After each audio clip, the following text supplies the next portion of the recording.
Veganism, Not Just a Diet, Part 3. I'll start by thanking you for wanting to know how to solve animal cruelty because ignorance never makes anything better. I left off on the health effects that veganism can have, so that's what I will continue with. Because of all the additional things added in animals and their products in the food industry, there is a high chance of dying earlier in your life if you eat them. Deadly chemical levels and even poop is found in meat, which can result in poisoning. And eggs are a major cause of salmonella. The thing about meat and other animal products is that the human body is not adapted for them. If you look at the structure of our digestive system, it is like that of a herbivore and not a predator. Plants were and are what humans are meant to eat, but not other stuff. Our sharper teeth were supposed to be for impressing mates like other apes, but instead we consider them proof of our predatory nature. Every single other tooth we have is geared towards eating a diet of fruits, vegetables, grains, and natural proteins. Veganism is on the rise due to recent discoveries and more awareness about animal abuse, but only about 0.1% of the global population is vegan. Even so, many celebrities are going vegan for their health and for the planet, many using their popularity to advocate for animals. Some examples include Bill Clinton, Natalie Portman, Ariana Grande, Andrew Schwarzenegger, Kyrie Irving, and Billie Eilish, but there are many more. However, this way of life is not a recent creation. It can be traced back to the ancient civilizations in India and Greece. And although it was not getting popularity throughout the rest of history, geniuses like Leonardo da Vinci and Albert Einstein were vegetarian instead. Which brings me into my next topic, other kinds of lifestyles that can still help save animals. The two things that come to mind are pescatarianism and vegetarianism. These two are not so much lifestyles as diets, but they can still help limit animal abuse.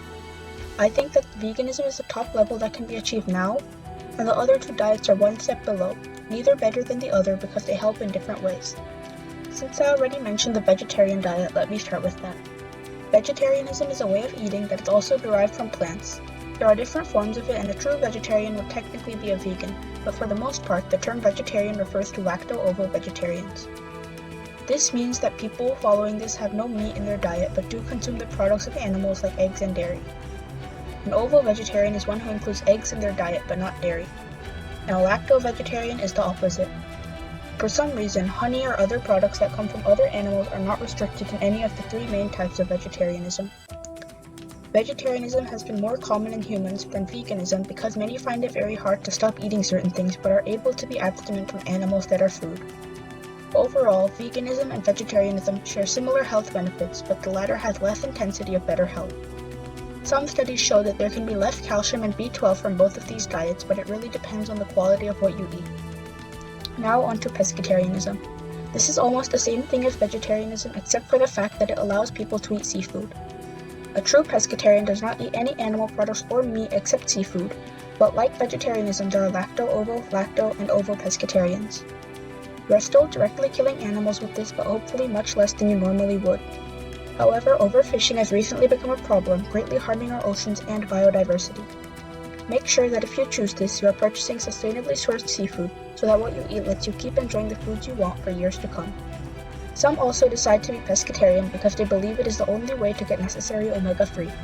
But this is not true, and like I said before, it all depends on how smart you are about your food choices. As a recap, choosing to be vegan will help stop animal cruelty, lessen environmental degradation, and it is good for you. This is how humans are naturally evolved to eat, so the benefits you will get should be no surprise. And the sickening torture that animals go through for just a few seconds of satisfaction that we don't even need must be stopped. If you need an extra push to make a lifestyle change, many websites and vegan or even vegetarian and pescatarian starter kits are available out there. But in my opinion, the only thing you need is a heart, a brain, and a life. Whether you are doing it for yourself, sustainability, or the first step for activism, I assure you that with support and healthy choices, you will have absolutely no regrets. One common question about veganism is, can kids be vegan? And the answer is, without a doubt, yes. Throughout all three of these videos, I've recurrently tried to drive the point in that veganism makes you healthier, and it is only bad if you don't eat healthy things, as is with every single other kind of diet out there. And while I answer this question, I'll also mention that if you have an underlying health condition, veganism will not harm you. If anything, it'll lessen your chances of being affected. As I recently became vegan after becoming aware of the things that livestock go through, this topic is very important to me, and that is why this video had 3 parts, making it much longer than all of my previous ones and probably most of my future ones as well. But I sincerely appreciate you staying by to watch it all and keeping yourself educated. Comment below with any questions, and if you haven't seen part 1 or part 2 of this video, go check them out.